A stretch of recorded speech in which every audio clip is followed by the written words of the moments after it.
Hello everyone, welcome to imperial chemistry explorers. आज हम लोग बात करेंगे चैप्टर सॉल्यूशन का कंसंट्रेशन। हम लोग लास्ट क्लास में बात कर चुके थे। आज हम लोग देखेंगे कंसंट्रेशन में दो टर्म आता है, मोलरिटी और नॉर्मलिटी। इनके बीच रिलेशन को हम लोग जानेंगे, ठीक है।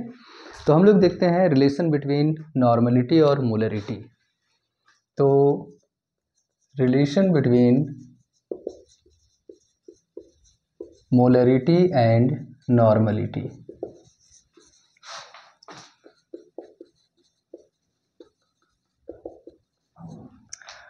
तो अगर हमें रिलेशन इस्टेब्लिश करना है, डिटरमाइन करना है, तो किसी एक को हम लोग कंसीडर करते हैं। मान लीजिए हम लोग जानते हैं we know normality equal to क्या होता है, number of gram equivalent of solute, gram equivalent of solute upon volume of solution, volume of solution litre में होना चाहिए।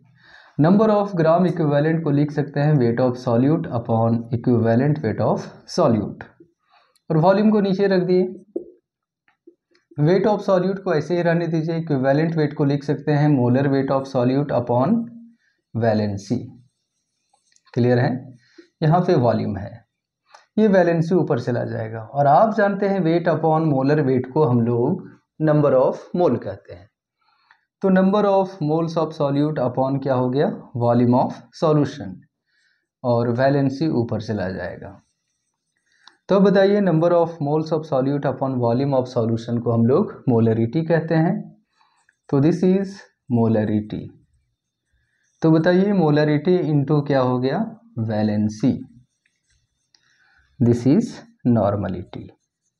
यानी हम लोग कह सकते हैं normality equal to molarity into valency, या n equal to, n stand for normality, valency को हम लोग n फैक्टर या स्मॉल n से रिप्रेजेंट करते हैं, और इंटू क्या है, molarity.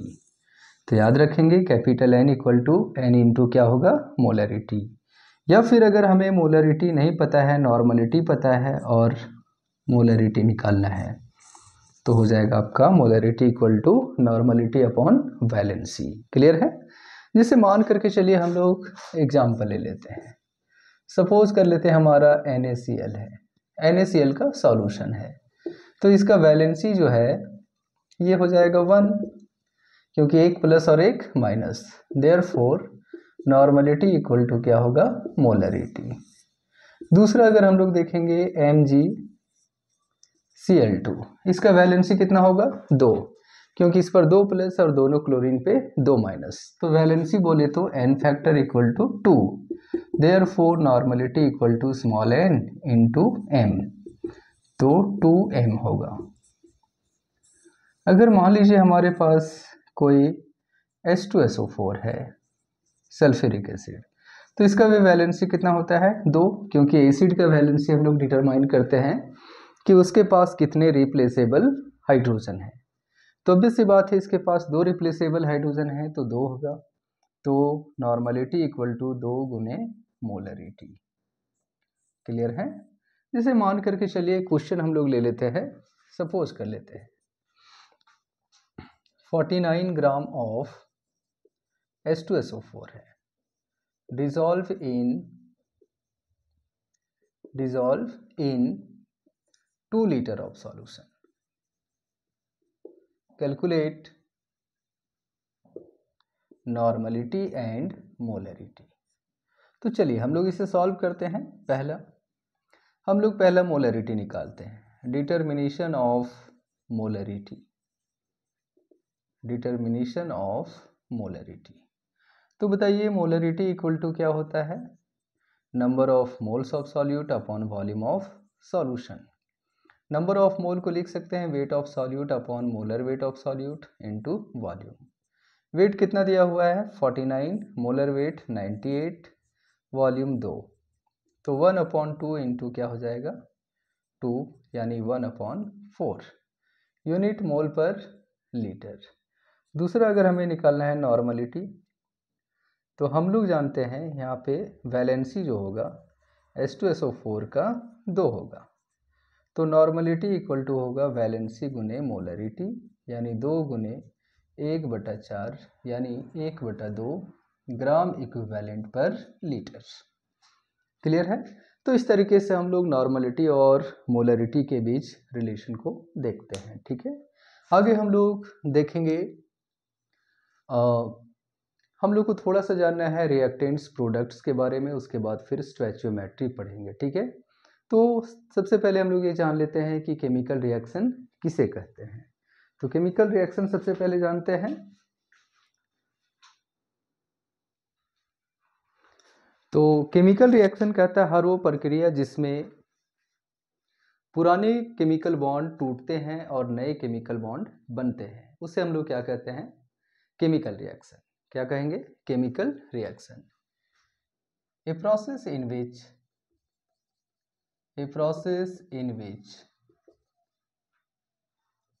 old chemical bonds break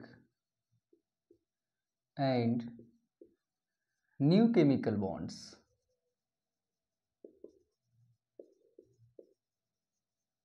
form is called chemical reaction. Chemical reaction.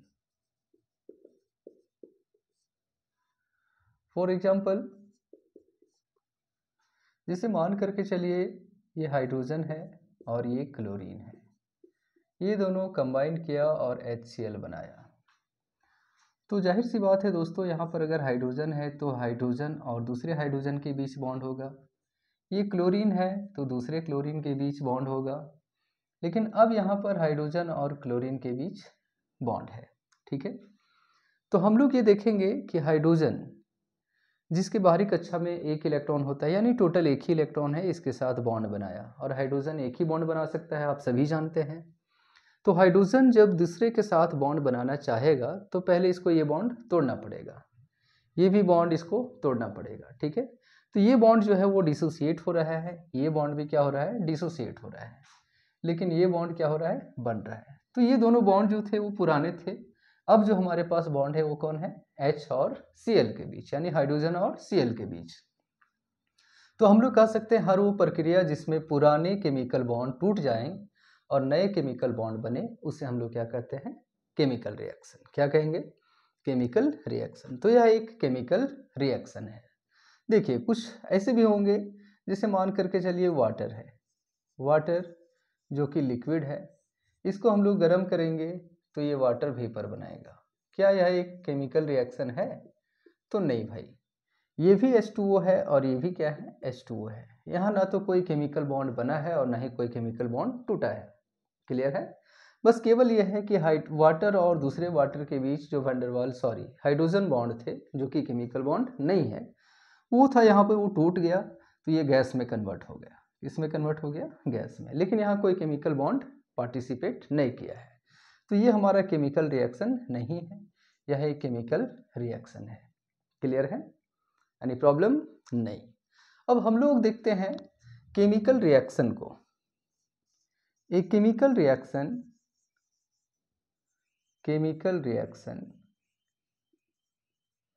Can be represented as, हम लोग इस तरह से इसे दिखा सकते हैं, रिप्रेजेंटेड एज, ये है आपका reactant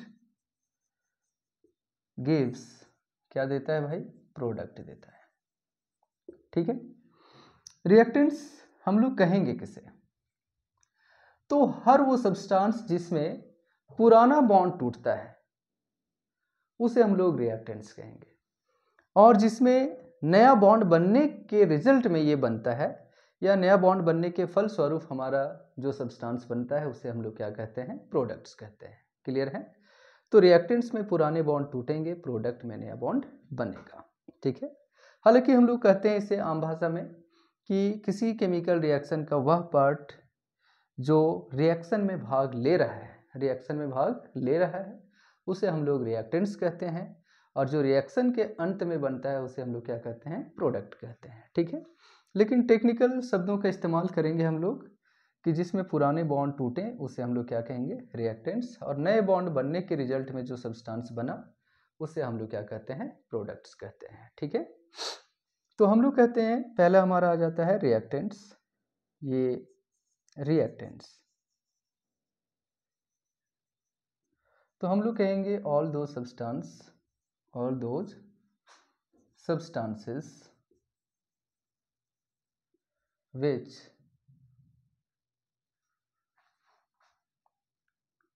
that take part in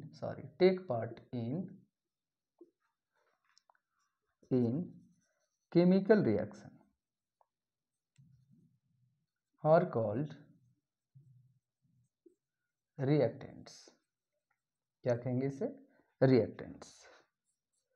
in reactants में क्या होते हैं भाई, old chemical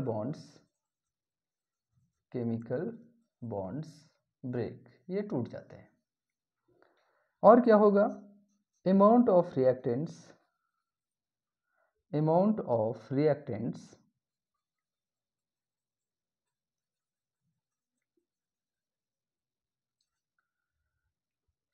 decreases with the progress of reaction।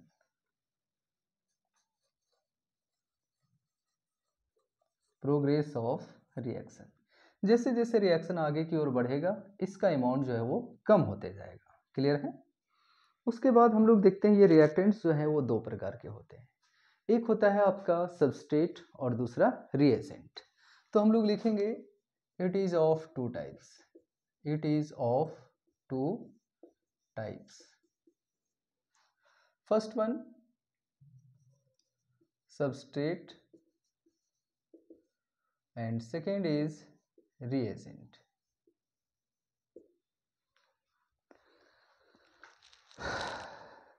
अभी हम लोग यहाँ सबस्ट्रेट और रिएजेंट में अगर इसे बांटें तो ये नाइंसाफ़ी होगी, क्योंकि फिर बात आ जाती है ऑर्गेनिक केमिस्ट्री की। ठीक है, तो हम लोग इस चैप्टर के लिए इसे सबस्ट्रेट और रिएजेंट में नहीं बांटें, वही बेटर होगा। ठीक है, तो दूसरा हम लोग देखते हैं क्या, इसके एग्जाम्पल में अगर आप देखेंगे तो इन above reactions H2 and Cl2 are reactants। ऊपर वाले रिएक्शन में ये दोनों जो हैं ये रिएक्टेंट्स है ना। उसके बाद दूसरा पार्ट आता है हमारा प्रोडक्ट्स।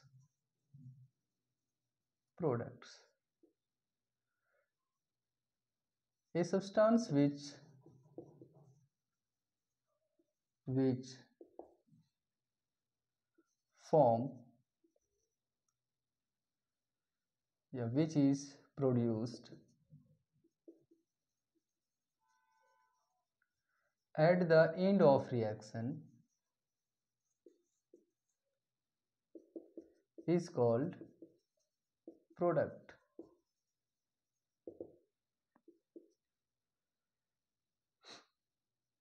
It is produced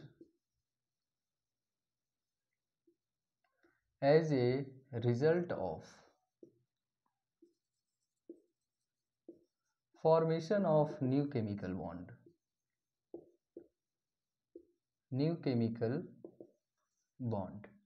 नए केमिकल बॉन्ड बनने के रिजल्ट में हमारा प्रोडक्ट बनता है। अमाउंट ऑफ प्रोडक्ट जो है धीरे धीरे क्या होगा बच्चों, बढ़ते जाएगा। Amount of products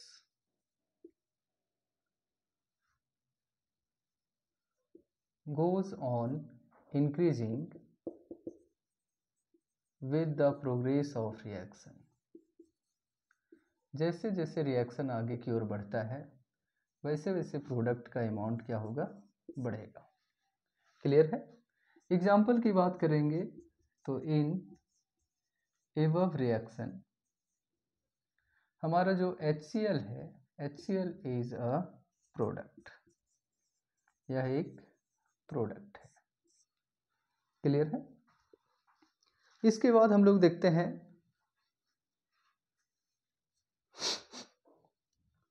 chemical reaction जो है दो प्रकार के होते हैं, एक होता है कंप्लीट केमिकल रिएक्शन और दूसरा होता है इनकम्प्लीट केमिकल रिएक्शन। उससे पहले हम लोग देखते हैं केमिकल इक्वेशन किसे कहते हैं। केमिकल इक्वेशन यानी रासायनिक समीकरण। रासायनिक समीकरण तो हम लोग कहेंगे symbolic representation. Symbolic representation of a chemical reaction is called chemical equation.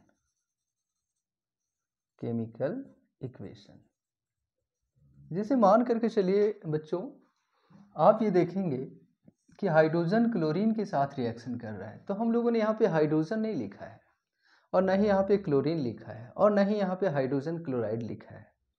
We just write the symbol of hydrogen chlorine and hydrogen chloride. तो अगर किसी भी अभिक्रिया को हम उसके संकेत के द्वारा, रिएक्टेंट और प्रोडक्ट को अगर हम संकेत के द्वारा दर्शाते हैं तो उस अभिक्रिया को हम लोग रासायनिक समीकरण कहेंगे, या उस रिप्रेजेंटेशन को हम लोग क्या कहेंगे, रासायनिक समीकरण कहेंगे, है ना। फॉर एग्जाम्पल अगर मान लेते हैं हम लोग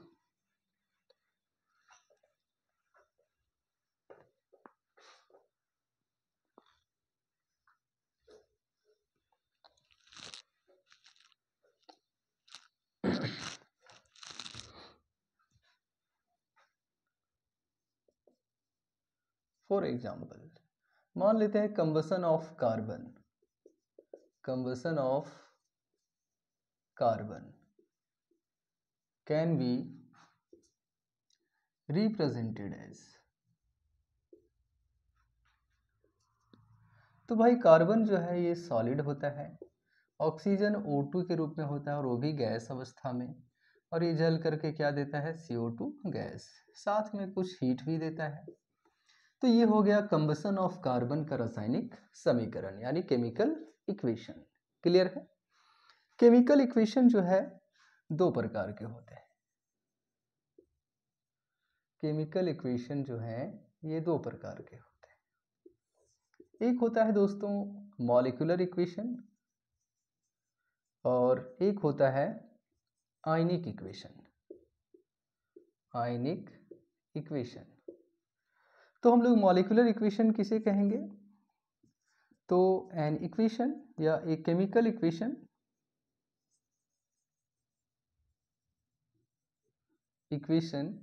in which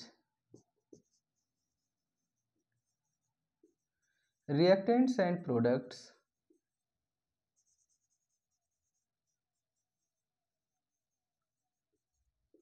are atoms or molecules, atoms or molecules or both,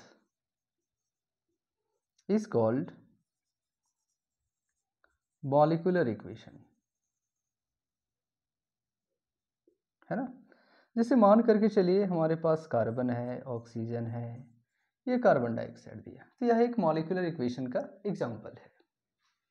तो वैसे इक्वेशन जिसमें एटम और मॉलिक्यूल के अलावे आयंस भी होंगे, a chemical equation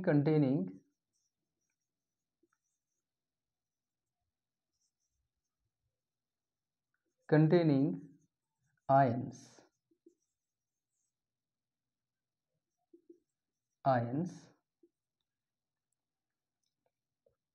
is called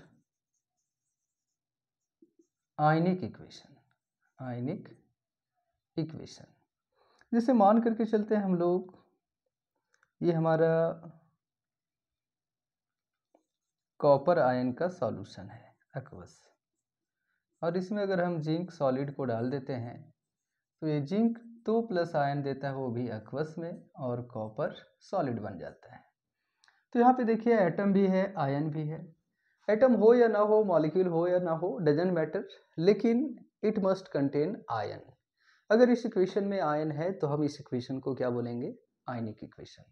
हाँ, लेकिन इसके पास आयन नहीं होना चाहिए। मॉलिक्यूलर इक्वेशन के पास आयन नहीं होंगे, आयनिक इक्वेशन के पास आयन होंगे। क्लियर है। तो ये हो गया हमारा केमिकल इक्वेशन के दो प्रकार, ठीक है। उसके बाद हम लोग देखते हैं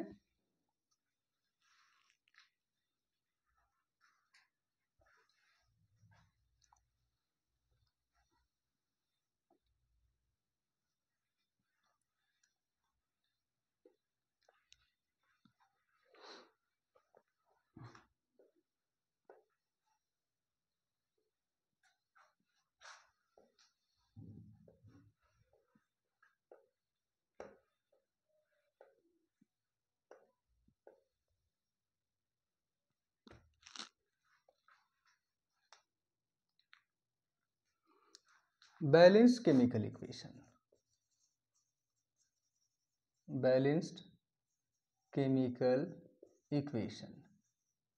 बैलेंस का मतलब होता है बच्चों संतुलित, संतुलित रासायनिक समीकरण। तो वैसे रासायनिक समीकरण जहाँ पे रिएक्टेंट का अमाउंट और प्रोडक्ट का अमाउंट, यानी रिएक्टेंट के साइड एटम्स और एटम की संख्या और प्रोडक्ट के साइड एटम की संख्या दोनों बराबर हो, और रिएक्टेंट पे जो चार्ज है उतना ही चार्ज किसके ऊपर होना चाहिए, प्रोडक्ट के ऊपर। तो एक केमिकल इक्वेशन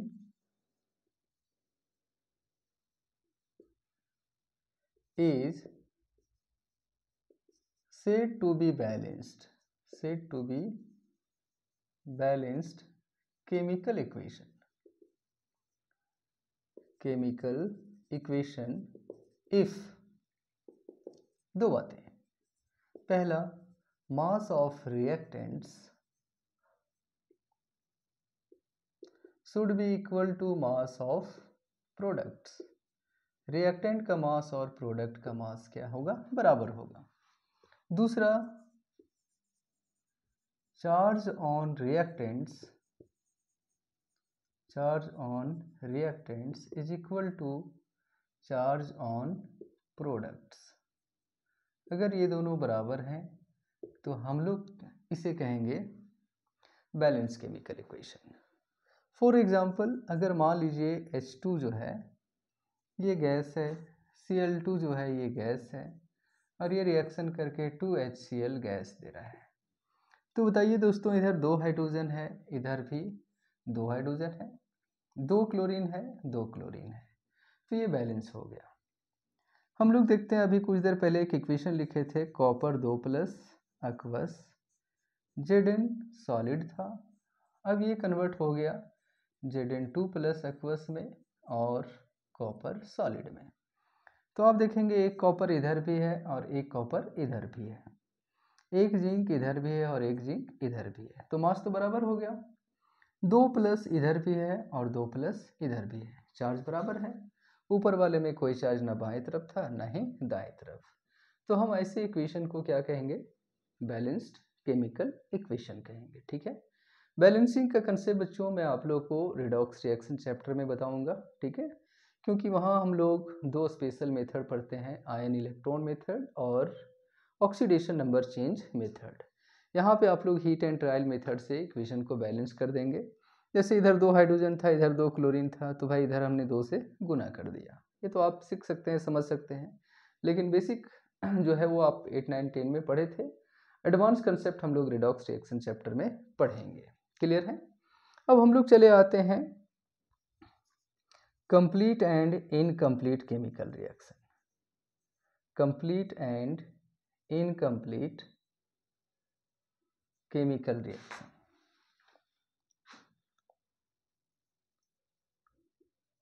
केमिकल रिएक्शन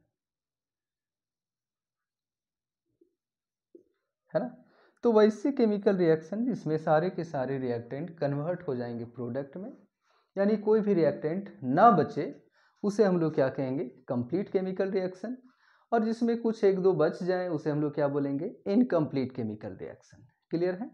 जैसे मान करके चलिए एक क्लास में 50 स्टूडेंट पढ़ रहे हैं, अब 50 के 50 जो है पास कर गए, तो हम लोग समझेंगे वो कंप्लीट केमिकल रिएक्शन है।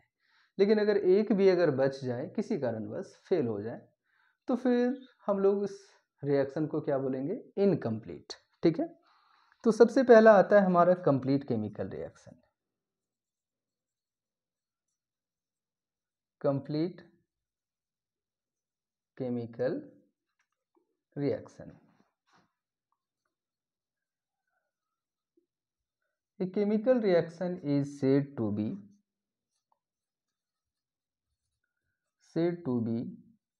complete chemical reaction.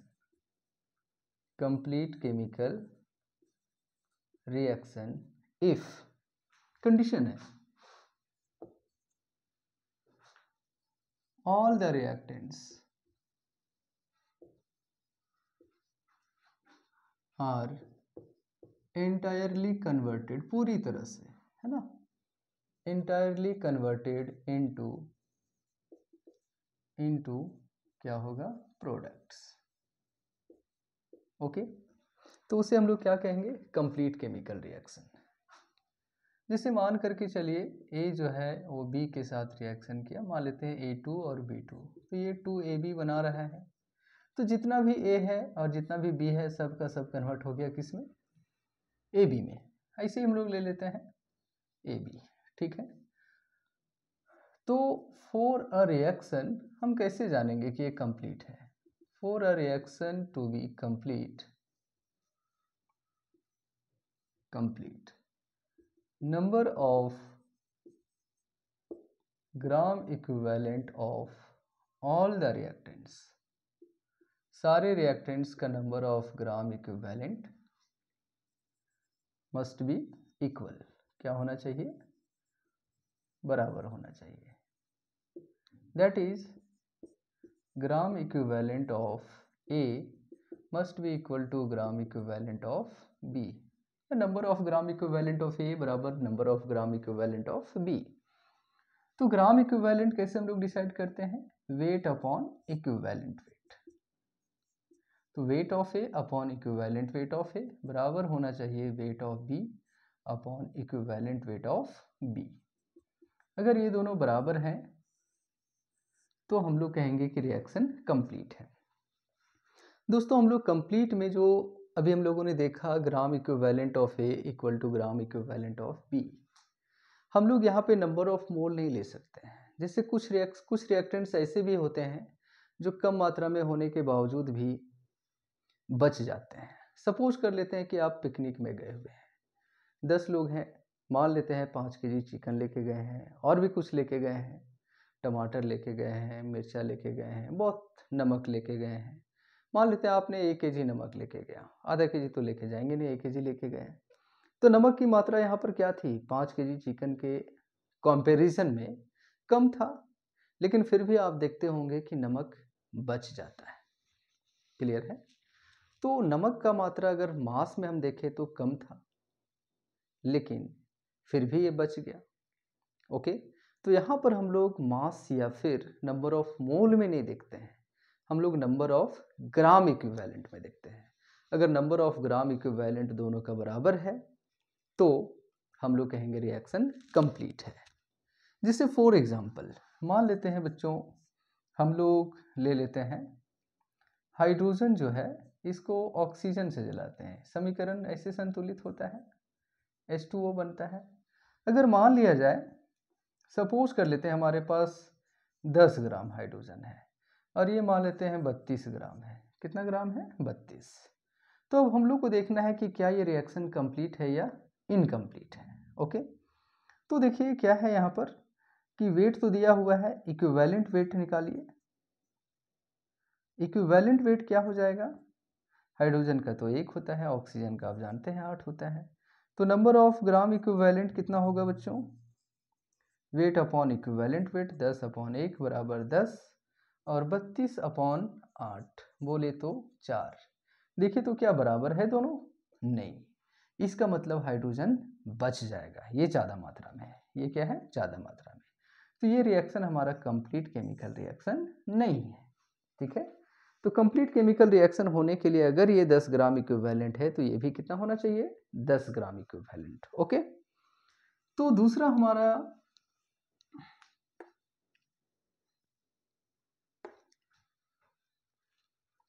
हमारा केमिकल रिएक्शन होगा incomplete chemical reaction. Incomplete chemical reaction. तो A chemical reaction in which all the reactants are not entirely converted into products. Entirely converted into products is called incomplete chemical reaction.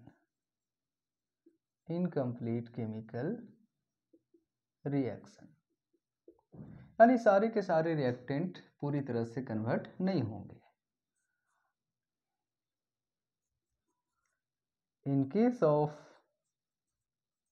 incomplete chemical reaction,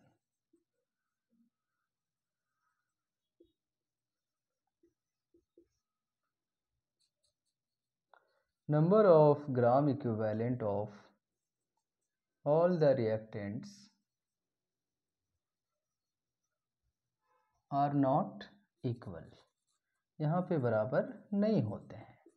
जिससे complete chemical reaction में जितने भी reactant थे उन दोनों का तीनों जो भी रहे उनका ग्राम इक्विवेलेंट की संख्या क्या होती है, बराबर होती है. लेकिन यहाँ पे बराबर नहीं होगा. मान लेते हैं हम लोग कोई इनकम्प्लीट केमिकल रिएक्शन सपोज कर लेते हैं. फॉर एग्जांपल M जो है N के साथ रिएक्शन किया और P बनाया. तो हियर अगर ग्राम इक्विवेलेंट ऑफ M जो है बराबर नहीं है ग्राम इक्विवेलेंट ऑफ N का, तो हम लोग समझेंगे या कह सकते हैं weight of M upon equivalent of weight of M not equal to weight of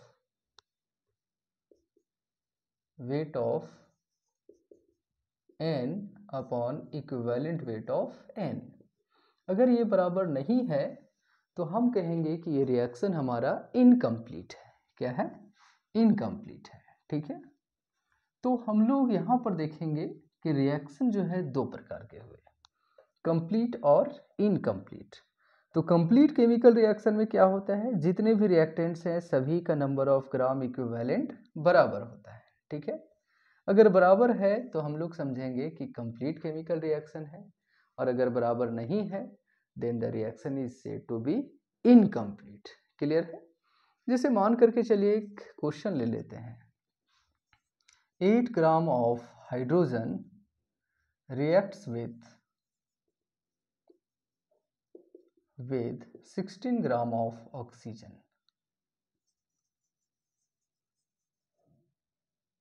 to form water.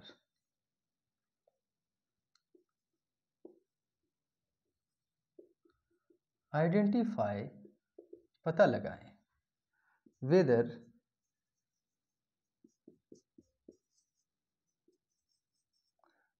the reaction is complete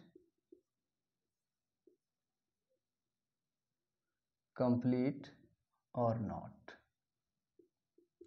तो हाइड्रोजन जो है H2 होता है और हाफ O2 ये रिएक्शन बनता है और क्या बनाता है, H2O. तो बताइए भाई वेट कितना दिया हुआ है हाइड्रोजन का, 8 ग्राम, ऑक्सीजन का 16 ग्राम. इक्विवेलेंट वेट कितना होता है, 1, और इसका कितना होता है, 8.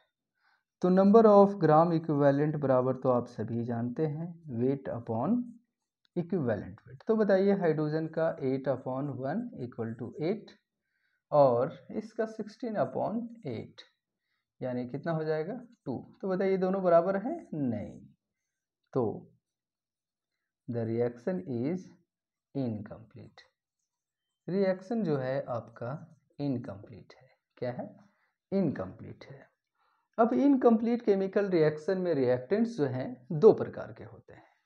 एक होता है एक्सेस रिएक्टेंट और दूसरा होता है लिमिटिंग रिएजेंट.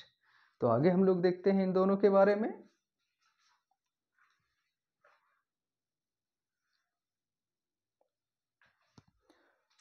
तो इनकम्प्लीट केमिकल रिएक्शन में रिएक्टेंट्स जो हैं वो दो प्रकार के होते हैं. ठीक है. एक होता है एक्सेस रिएक्टेंट और एक limiting reagent. In case of incomplete chemical reaction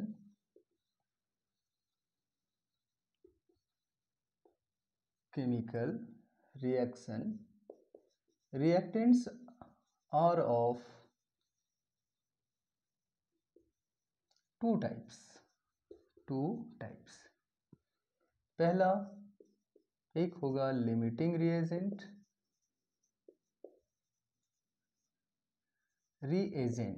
और दूसरा होगा एक्सेस रिएक्टेंट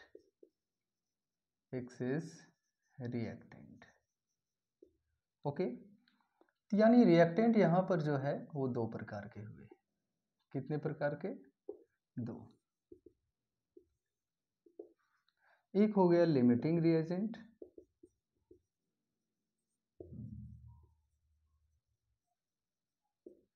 और दूसरा हो गया एक्सेस रिएक्टेंट। तो लिमिटिंग यानी कम मात्रा में है, यहाँ पे लिमिट है ना। एक्सेस यानी पर्याप्त मात्रा में, अत्यधिक मात्रा में है। जैसे अभी हम लोग कुछ देर पहले पिकनिक के लिए गए हुए थे, तो जहाँ पे 5 केजी चिकन लेके गए थे, 10 लोग थे।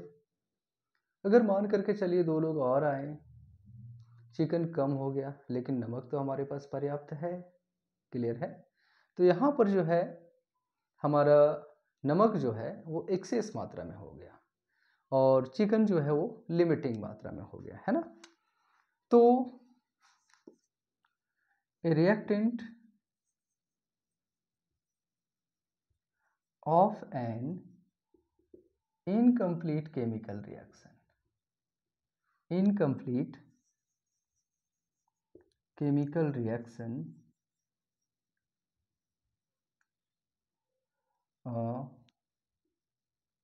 which is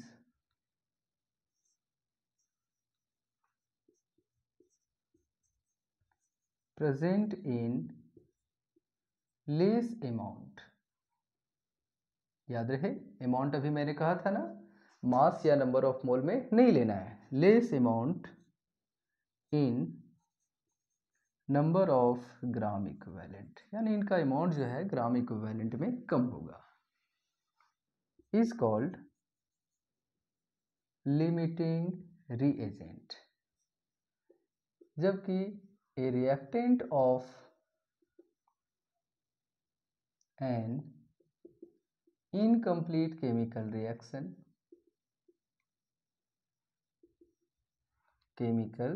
reaction present in more amount by number of gram equivalent is called excess reactant। Okay. ये जो है it is completely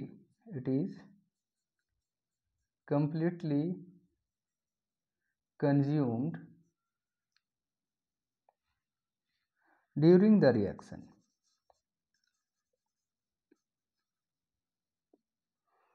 limiting reagent जो कम मात्रा में है वो पूरी तरह से खपत हो जाता है। Some amount